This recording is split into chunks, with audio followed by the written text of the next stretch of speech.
बायको जाऊ दे ना, जे झालं ते विसर आता. Exactly exactly. म्हणजे तू असा विचार कर की काही झालंच नाहीये, जस्ट चिल.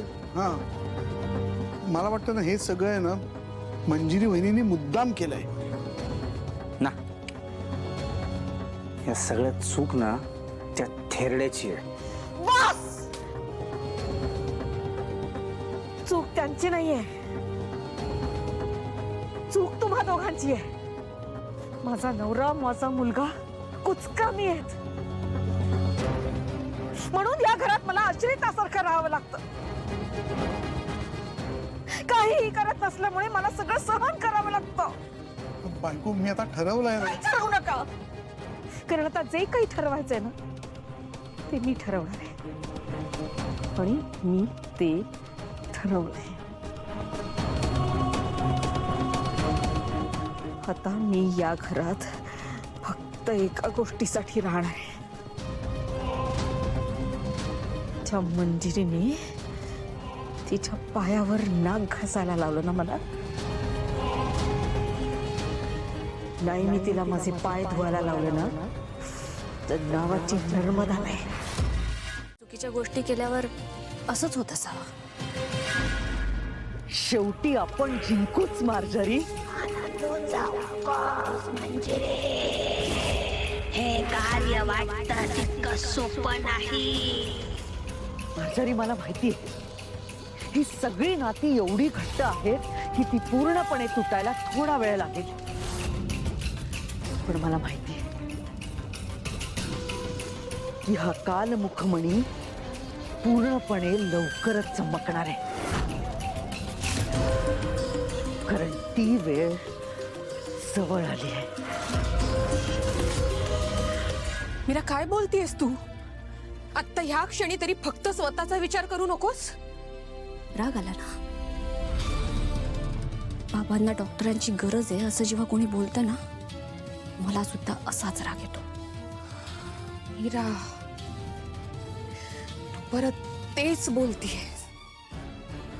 मी काय म्हणते हे कळतंय का तुला? अगं, माझ्या सगळ्या शक्ती निघून गेल्या आहेत. याचा अर्थ काय होत असेल? कदाचित मला इथून निघून जावं लागणार असेल, कदाचित मला इथून मुक्ती मिळणार असेल, किंवा कोणीतरी माझ्या सगळ्या शक्ती बांधून ठेवल्या असतील. मला नाही माहिती याचा नेमका अर्थ काय होतो ते. या सगळ्याचा अर्थ कळतोय का तुला? हे चांगले संकेत नाहीये मीरा, हा वाईट संकेत आहे. हे आपल्या दोघींसाठी अतिशय वाईट आहे. बरं, आता घरात जे काही चालू आहे, विचित्र गोष्टी सुरू आहेत. मी इथे नसेल तर एकटी काय करणार आहेस याचा जरा तरी विचार केलायस तू?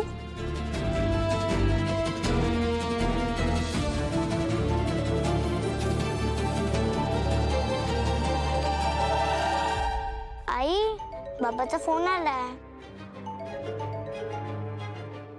वेदा, उचल ना तू.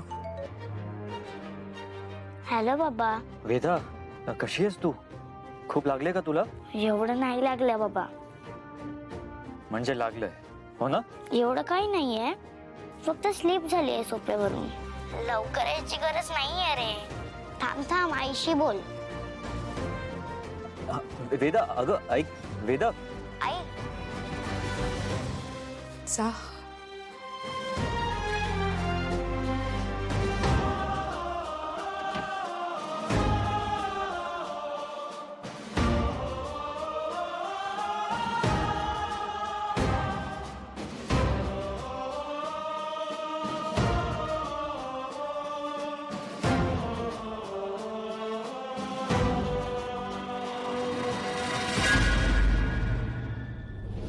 आई, बाबाचा फोन कट झालाय का?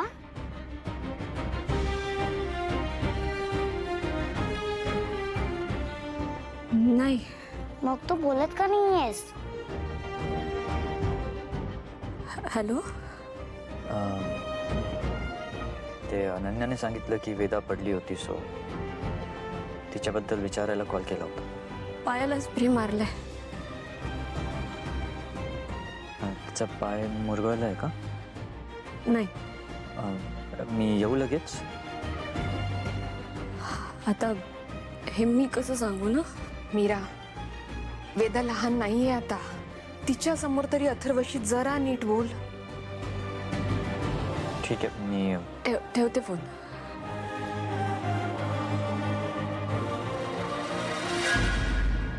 आई काय झालंय? बाबा रागवलाय का?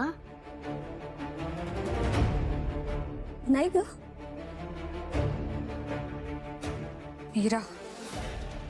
मीरा अति होतंय हे. अगं नशिबाने नाती जुळली आहेत. हे असं काहीतरी वागून ही नाती तोडू नको सगळं प्लीज. मी पाया पडते तुझ्या.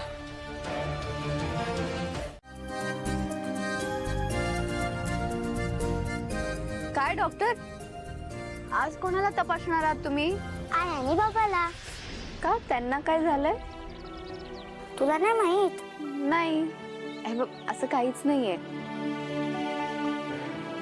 त्या दोघांचं भांडण झालंय. झालंय ना? नाही वेदा, मला नाही वाटत असं काही झालंय. मला तर असंच वाटतंय. ते दोघं फोनवर पण नीट नाही बोलत.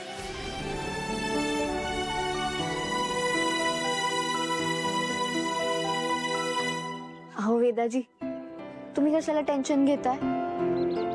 काय ना, हस्बंड वाईफ मध्ये असे तू मे होत असतो.